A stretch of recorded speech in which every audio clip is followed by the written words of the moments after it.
Hello everyone, it's me. My name's Eva. I'm the director of the Scottish Yarn Festival, the Scottish Buches Showcase, founder and director of our very own Scottish Provenance wool brand, and I am back at home in Scotland following my 2 week tour of America. I am jet lagged. I am definitely jet lagged.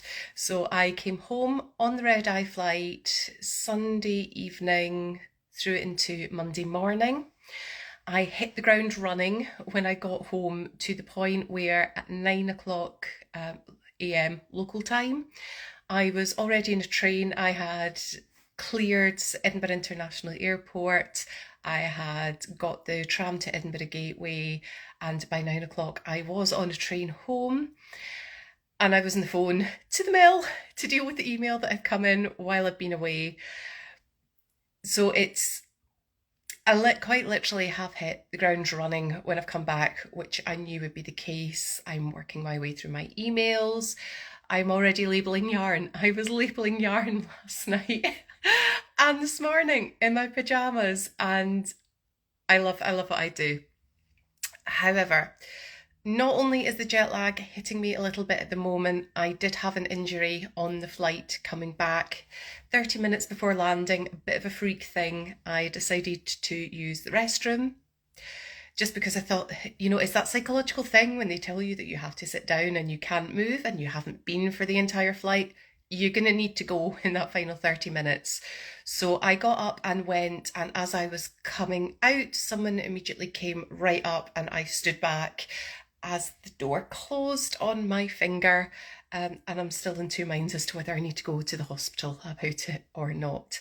It's quite badly bruised, it's still swollen. I can at least bend it today, so that's a good sign, but I had to go and ask the crew for some ice, told them what had happened, asked for some ice, and for 2 hours I actually had a bag of ice on my finger while I was trying to finish the flight, clear everything, going through border control with my passport, bagged up hand with ice, and home as well.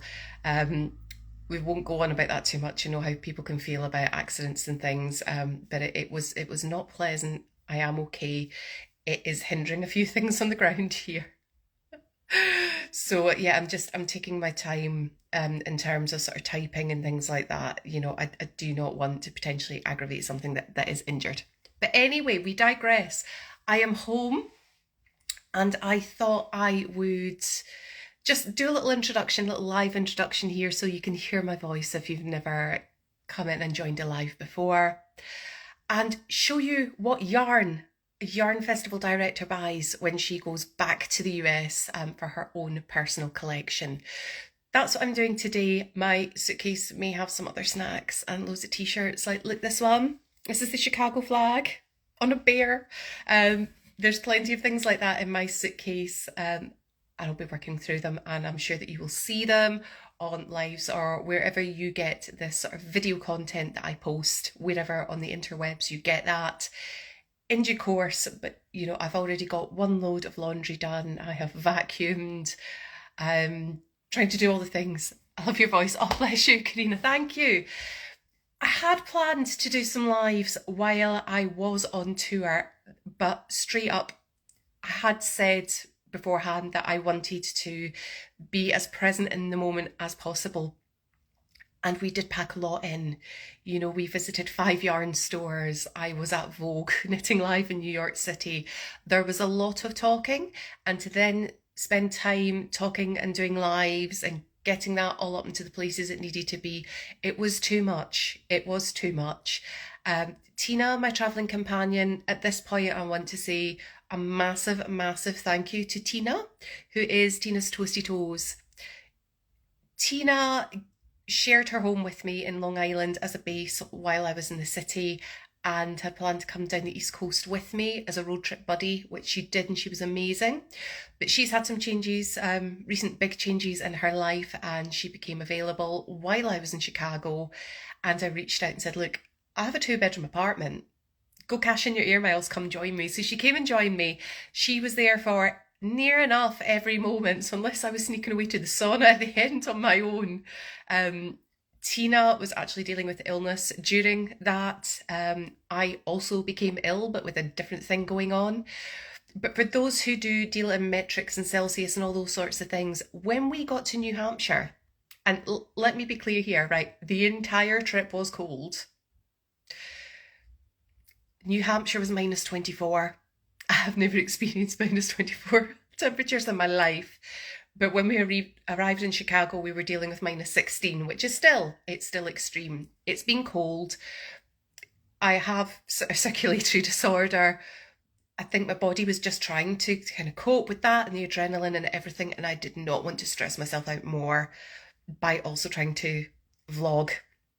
It was going to be too much. So thank you for your understanding on that. If you're hoping, if you're disappointed, not that I feel I owe you an explanation, but I just want to explain why I didn't do that. But I will do some more lives now that I'm home and kind of catch you up on things.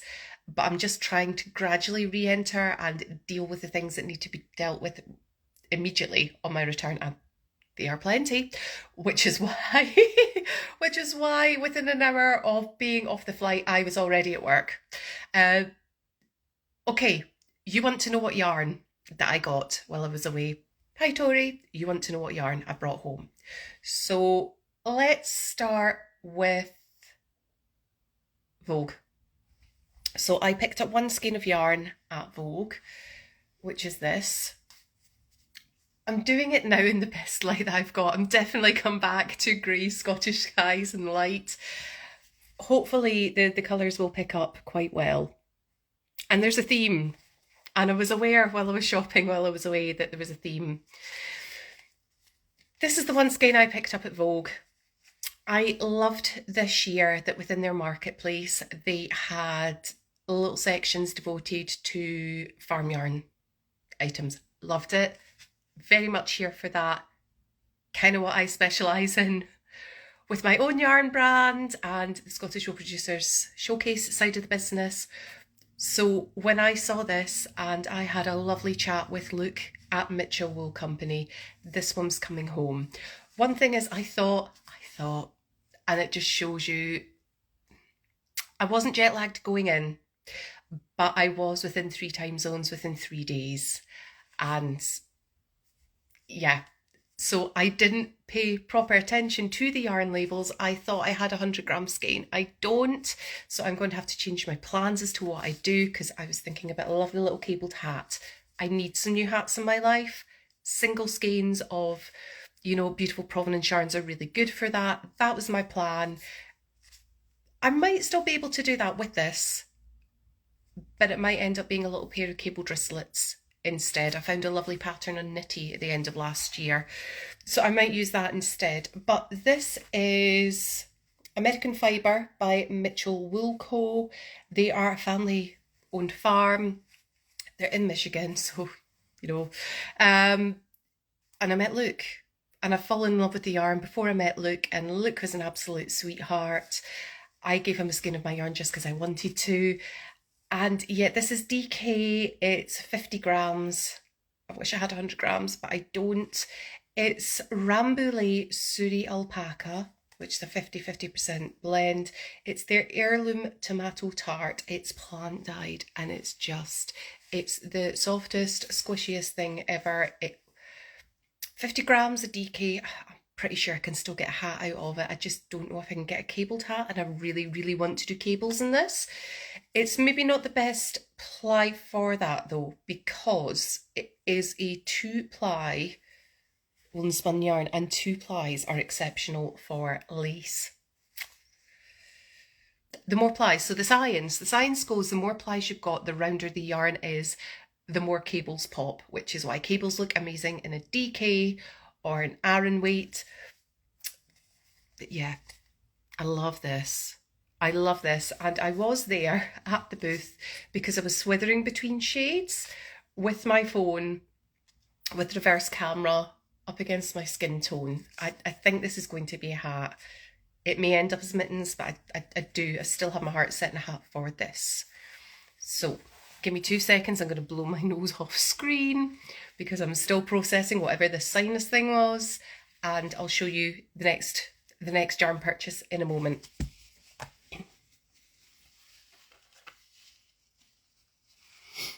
Okay, next up, yarn purchase. Do I do the purchase or do I do the gift?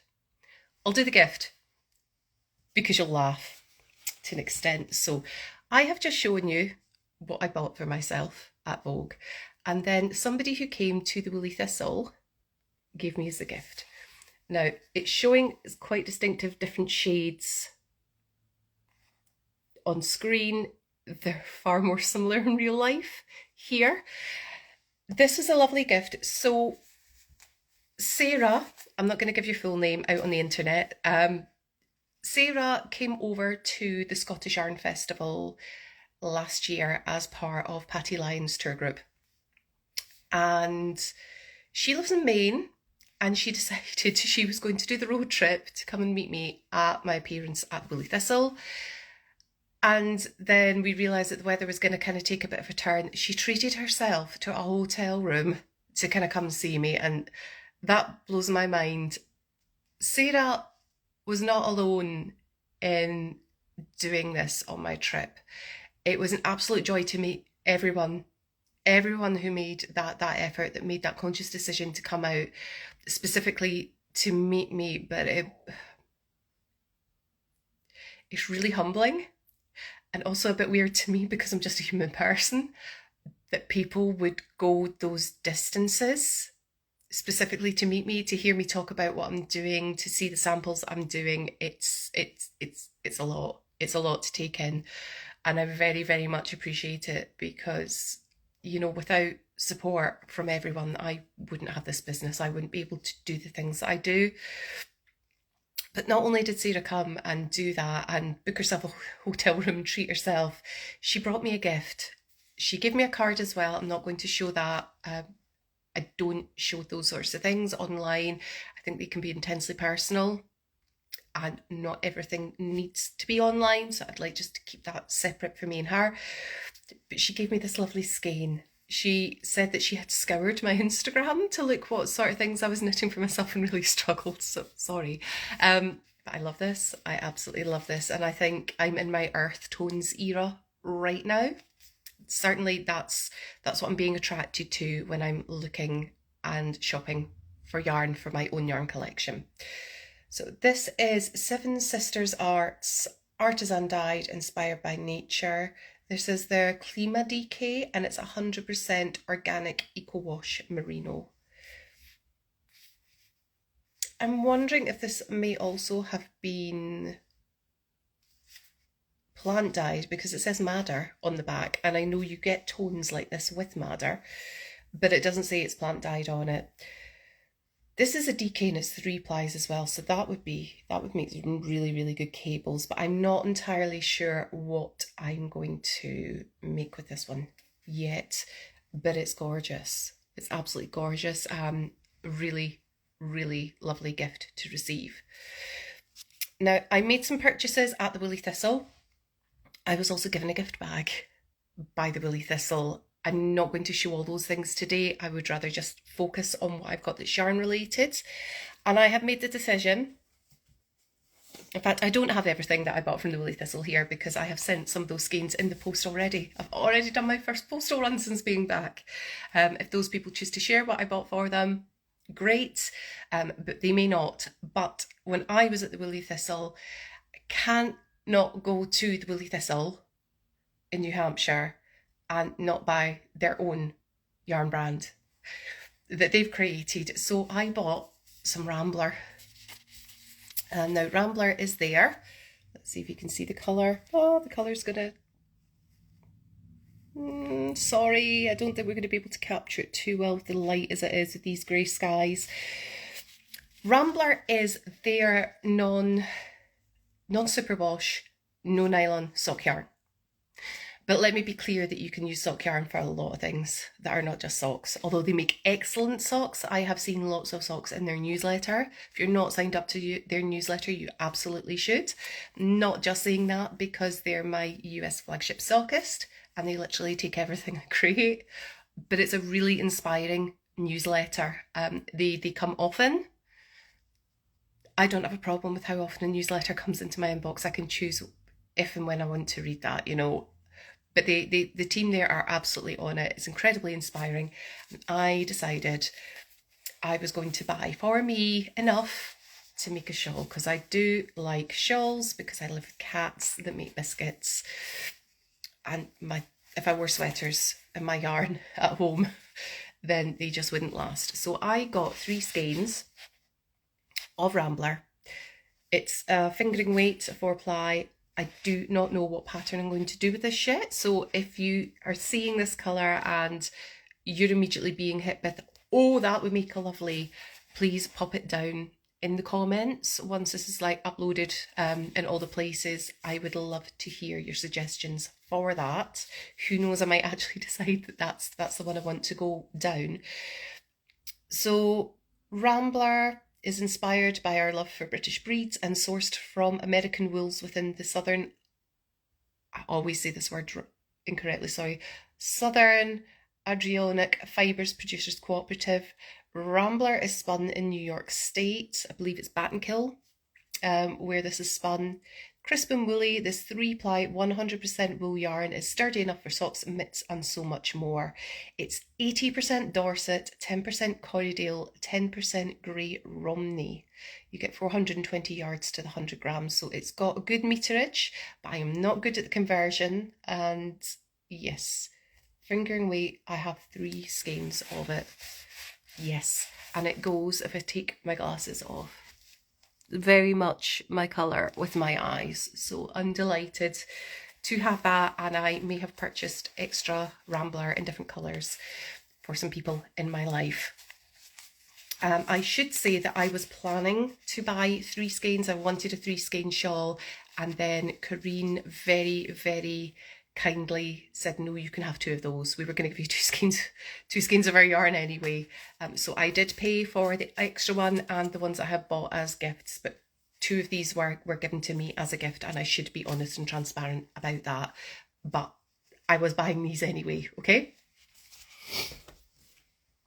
Next stop, I went to Driftwood Yarns. I didn't buy any yarn there. So I should say that I had a really good look at the knitting store and at Driftwood Yarns, both who have excellent yarn selections, but I couldn't think at the time about what projects I would make with them, so I didn't bring any home with me. I was away for 2 weeks. My suitcase space was premium. I will be returning.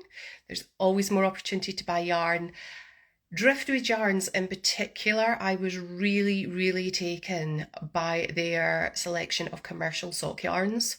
And the only reason that none of those came home with me was they have some brilliant opal, but I can get opal at a really good price point here in the UK. It's not that difficult to source. But the other ones that they did, and obviously specific to the climate in Connecticut, there was bamboo content. And I like my socks to be a little bit more snug, and the people that I knit for, because I gift knit socks a lot, are not the biggest fan of bamboo content within their sock yarn. So that was the only reason. It's possibly just as well I would have gone daft, absolutely daft. Okay, that brings me to Pick Up Every Stitch in Mount Kisco, where I don't know what I was expecting when I was there, but it wasn't that both Felicia and Karen were working. Well, I knew they'd be working. 6 members of staff came in to help with my trunk show there, and we needed them all. Wow. I'm still trying to process all the experiences I had at all the stops. Everyone was just incredible, and I met so many amazing people. And in a way, the 4 weeks has gone in a blur, and you're kind of getting flashbacks and reminders now, and you're integrating all these stories and conversations that you made, and it was just, yeah, it was fabulous. It was fabulous. Towards the end, I got the opportunity to do a bit of shopping for myself, and this is what I brought home. And you'll probably laugh at the selection of the first 2. So I got and it will be my first time using, I should say, Biches. This is Le Lamb's Wool and Le Gros Lamb's Wool. So this is similar in tone to the Rambler. It's a lot more similar in real life. It's just not showing up. But this is kind of like it's a tweed spun. Now, what's funny about this is it's actually Scottish lamb's wool. I went to the US and I bought Scottish wool. But it is a French brand, and since the EU, it's more difficult to get yarn from the EU, and what the costs of that are kind of prohibitive in terms of customs charges and postage and all the rest of it. It's the same issues that we are having with the EU right now. So when I saw it, I knew I wanted it when I saw it in real life, and I just bought it. Done. So again, this is going to be hats. The Le Lamb's Wool, I'm looking at the suggested needle and hook size, and it's saying 4mm. So I'm going with that one's a DK. It certainly looks like a DK to me. This is a pure lamb's wool from Scotland, from a family-owned fibre mill. A beautiful natural and scoured quality for your dreamy knitting projects with love, Astrid and Caroline and Louise. Has it got a colour? Dark gold. The colour of this one, I should have said, was golden fern. So yeah, golden earthy tones. It's like I love my Sinclair, but it doesn't work with my skin tone. These are greener, they do. This is going to be a hat. Again, I'm cables. Very much in my cable era. Have I ever not been in my cable era? I love cables. So I've got this one, and then this one's a bit thicker. So I'm going with this isn't Aran. This is just says dark brown. It's a bit of an old label. It's fallen off. Same details on it. 4mm, 4.5mm needles. So maybe it's more of a worsted that it's been spun to. The only way really to know is to gauge swatch. If it is an Aran, if it's a worsted, it's a thin one. I could probably get away with a 4mm needle. I reckon so. What's the difference? Significantly less meterage. So we've got 310 meters on this one, 192 meters on this one. What's the weight?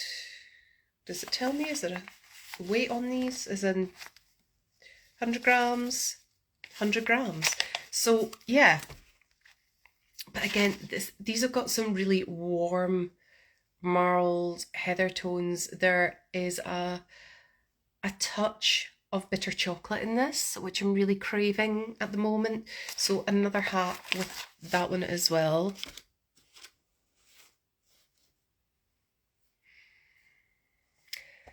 The last one I got was another purchase as well. And I actually found this, first of all, from Pick Up Every Stitch, and it surprised me because I love an indie dyed self-striping, but it's very, very rare that I buy it for myself. I generally buy an indie dyed self-striping skein once every 2 to 3 years. When I'm doing socks and it's self-striping, I tend to gravitate more towards the commercials, but I saw this, and again, it was a case of I love that colour combination. I know I'm never going to get it again. I'm here in the US, I'm having it. Now, it doesn't have a label because not all the gobstopper balls in the basket had labels and names on them, but I did get a photo, so I know what colourway this is. Hello, Northern Virginia. I need to come to you. On my return, I will be returning to the US, and I definitely will be doing more travelling there.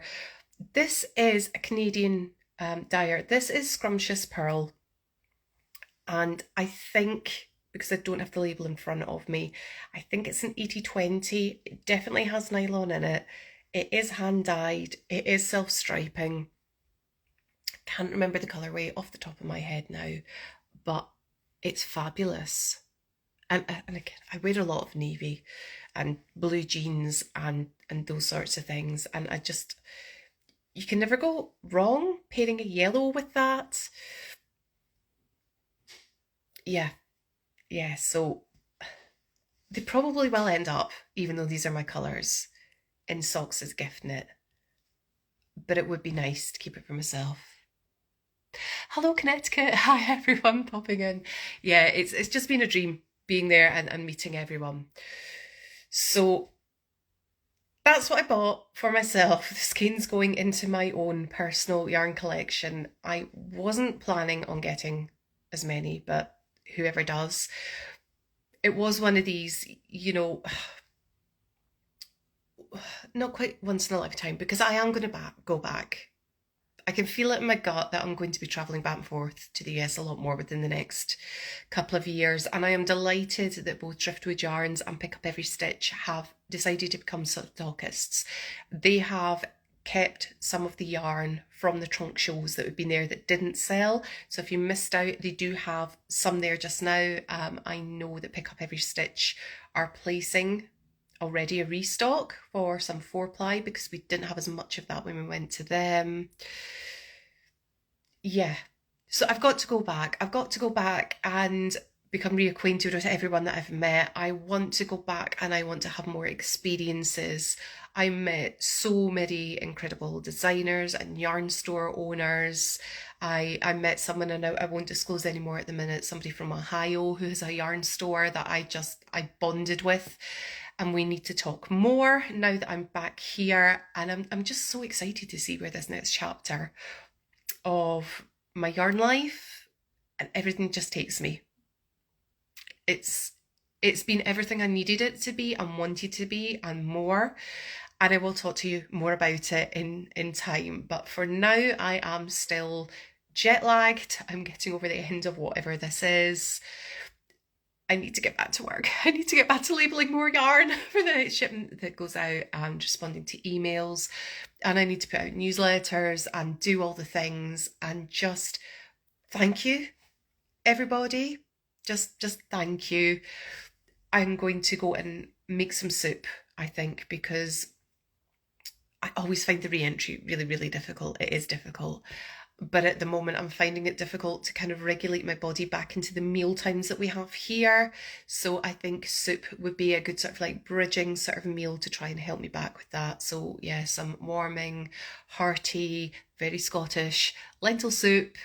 And thank you for joining me today on this kind of late lunchtime live. Can I get away with calling it lunchtime live? I'm not sure. I will speak to you again soon. Thank you. Bye bye.